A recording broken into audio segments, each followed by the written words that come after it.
Hi there, this is Roman and it's Marketing Watch House, and today we're going to cover probably the most interesting topic of SEM for beginners: how to write the best ad in your life.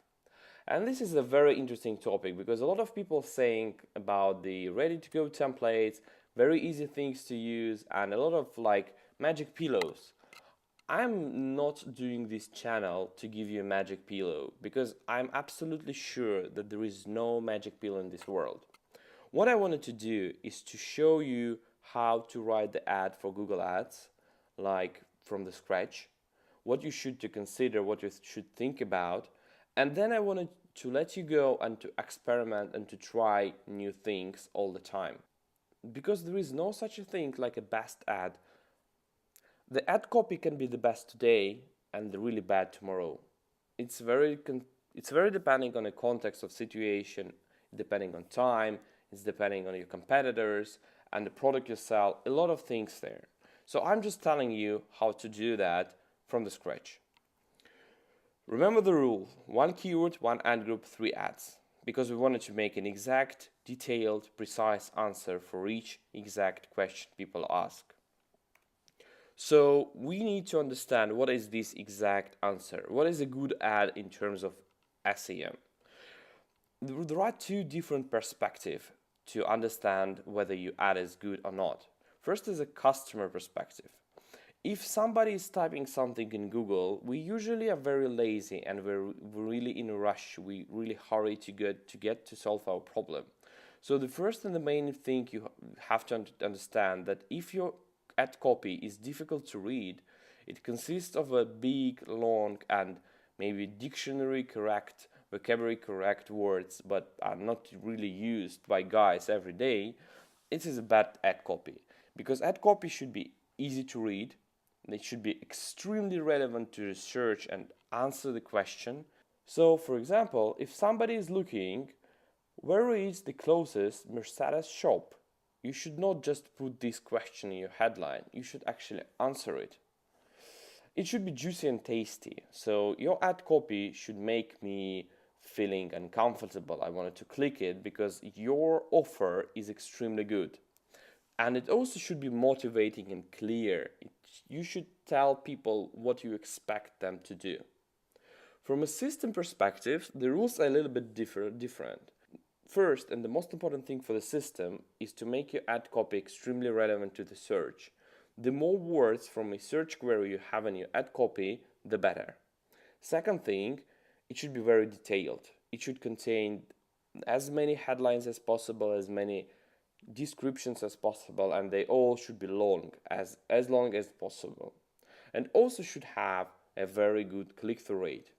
Click-through rate is the answer how often people click on your ad out of all searches. For example, if you have click-through rate 10%, that means that 10 people out of 100, when they search for something in Google and see your ad, will actually click on it. There are several elements in ad text you have to consider. It's headlines that can be 2 or 3. It used to be 1, but it's not the case anymore, and it has a limit for 30 characters. It's also 1 or 2 descriptions, 1 or 2 paths, and extensions. We're not going to cover path and extensions in this video because it's a separate topic. It's just like to make your ad copy even better, but it's not really important. It's about maybe 2-5% increase in overall efficiency, which is not important from the beginning. What we're going to cover is headlines and descriptions. And you also have to consider that if you have special symbols like Chinese, Korean, Japanese languages, you have twice less limits for your ad. So it's 15 characters for headlines and 45 for descriptions. And one more insight, very important. According to Google's study, maybe 2015 or something like that, about 80% of all people that actually click on your ad usually never read the description. They usually read the headlines, and that's enough for them to make a decision to click on your ad or not. And you have to remember that, because the headlines is the most important things in your ad copy. 4 main things for you to remember when you write the ad copy. So at least one of the headlines should have the whole keyword in it, and which will match the search query. Or if the keyword is too big, it should be split into headlines. Headlines should have at least one unique selling point, like something that will make me click the ad and go there and buy. And headlines should have it because headlines has the biggest chance for me to read them. Descriptions should be very easy to read and should be very precise. They should not talk about generic stuff, the skies are blue, the planes are flying. I don't want to know that. They should be very concrete. And you also should always talk in the language of your customers. I don't know a lot of slang words in English for you to show that, but if people in your area using some special words to define something, you have to use them in ads because that is exactly how they will understand that you know the stuff that you're selling and you're really good at what you're doing. There are also 4 different system rules that you have to know. You should have 0 exclamation marks in headlines and you can have 1 in description.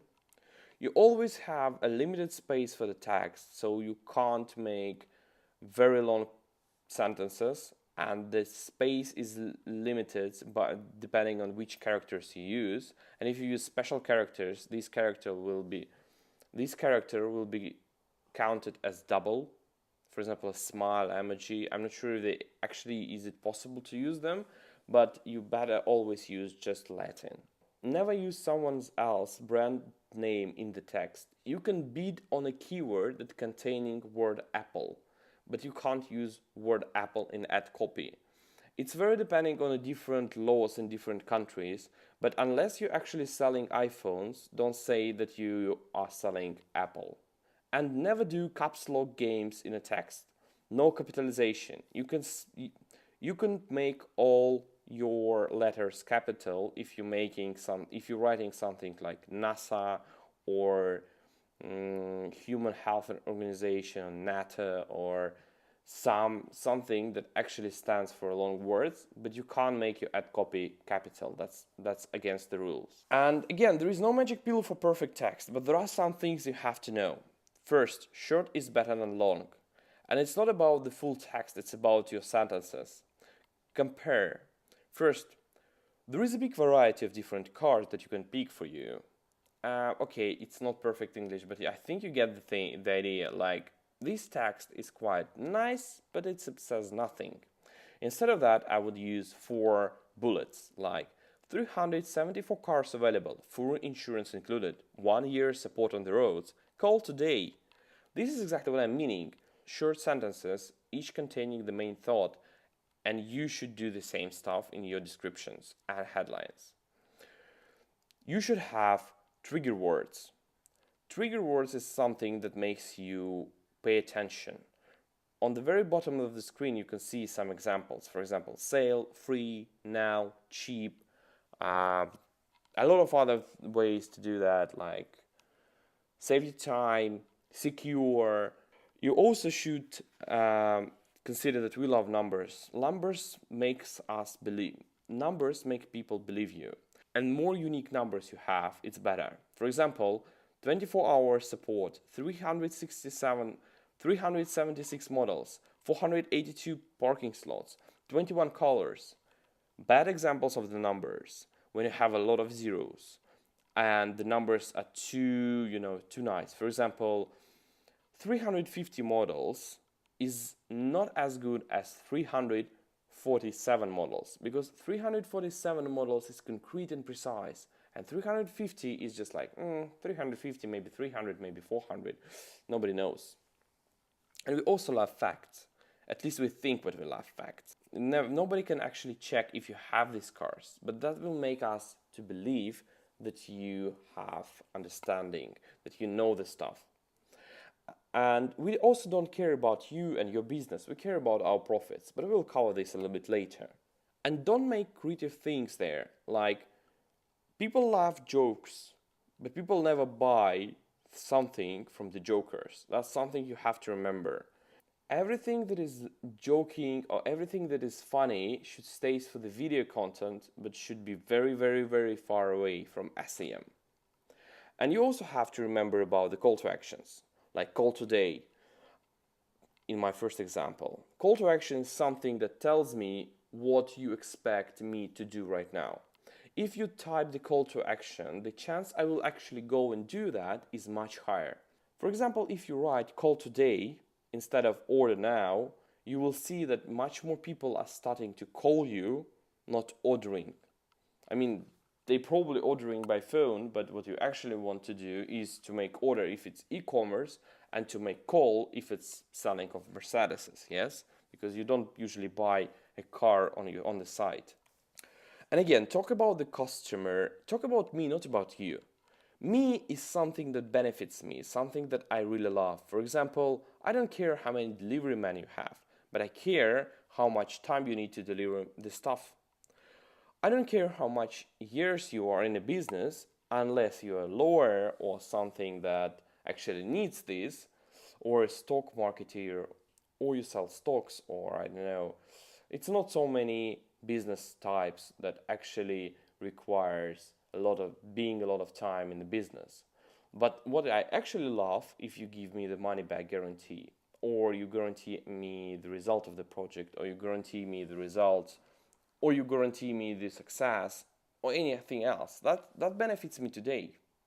I don't care if you have a professional team. I mean, of course I care, but it does not make me feeling hot. What makes me feeling hot is that 98% of projects you've done were finished in time. That means that I have a very high chance that if I call you today, you will finish my project in time, and that's very, very important. And probably another very interesting thing that people always forget, but this is the most common mistakes of beginners. Like, we have two filters in our mind. First is not interesting, another is BS or fully. These two filters gives us understanding whether we believe you or not, and whether we're interested or not.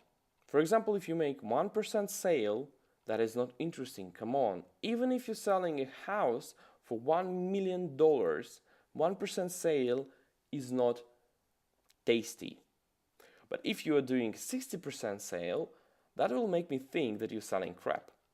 And we made a lot of tests. 60% sale usually never work. 20, 25, 30, 35 works much better than 60, because we don't believe that anybody would sell something for 60% sale and that would be a good product. The same stuff you can see in the used cars, for example. If you sell used cars for 60K per car, that's too expensive, that's just not interesting. But if you're selling the cars for free, or selling new cars for free, that just doesn't make sense. I mean, you will have a lot of clicks, but the actual quality will be very low. So you have to find something in the middle of these two columns, closer to the fully, but never cross the line. It should never sound too bad. You should test and try different ways. For example, we once made 4 different ad copies with a 20, 30, 40 and 50% sale, and found out that the best conversion rate and the best chance that somebody is going to buy the best and the most expensive product on our site is 20%, not 40, not 50 and not 30. But that was our product. For your product, it might be different. So what do you have to do after this video? You need to define customer pain points. But customer's pain point is something that we really care about. For example, if somebody is buying a car, they really care about the color, the quality of the car, the model, how it looks like, how many cars you have, how fast you can sell the car. But they don't actually care if you make the documents in 1 hour or in 55 minutes, yeah? They don't actually care about the tires on the car you sell, because if they can buy a car, they can buy new tires. So you need to understand what the people care about when they buy your product. And you usually can ask your sales managers about that. That's the best audience in the world. Secondly, you need to understand what you actually can propose people out of all these points. For example, if you're a lawyer, people really want a guarantee, but according to American law, you can't give them the guarantee of the result. So that's the case where this pain point will never come as a sale point, but you still to find the sale point that actually can cover the pain. For example, if people want to buy something right now and you can deliver the result, you can deliver the product in 1 hour, that's cool. That's the sales point you can use. You also have to find your competitor's sales point to understand where you provide the better product and when you provide a worse product. If you deliver something in 1 hour and your competitor delivers something in half an hour, yeah, you suck. That's the problem you have to solve. And you can't use these in your ad copy because people will read your hour and his half an hour and they will choose their side. You'd better not to write about it at all so people can't compare it on a Google Ads result page. So you have to combine these 3 steps to understand what is your unique sell points, what really people care about, and you just have to make different offers from your sales point. So the best thing, if you have 10 to 12 unique sales points, something that really tasty, something juicy, and you make different combinations of these 10 different sales points to understand which are really more important for the customer and which are not. And remember, when people come to your office and actually say something, that probably won't be as important when you sit at their house and just Googling it. So something you see in the office and hear in the office and something that people really care about when they only looking for it can vary. It can be different. So you have to test different ways. You have to understand what is unique for you, what is really good for you, and then ask the customers and then just test which will work better. So that's the example of the table, very basic one, how you should do that. You should make the pain points something that people really care about in the columns, and then to make you and your competitors as rows and understand who provides better pillow to solve the pain. For example, in this particular case, pain 1 stands for price, and I'm saying that I'm better with the price, but I'm not really good at delivery time, and I'm not very good at pay methods because, for example, I do not accept Visa and MasterCard. But I'm really good at price and models, so I can use price and models in my ad copy because nobody can actually offer this. And I make people believe that this is the most important and much more important than delivery or pay methods. But when you do that, you should have, 10 or 12 or 15 or 20 pains, as many as you can find, and you should take a lot of competitors to understand how far from the reality you are. So the more USP you find, the better for you, because you also put this USP on your site and you have a higher conversion rate. Thank you very much. That's everything I wanted to tell you about the ads. You always can type several ads, send them to me, and I can read them and make you comments so you can improve them. So ask your questions in the comments, subscribe to this channel, and like this video. Thank you very much.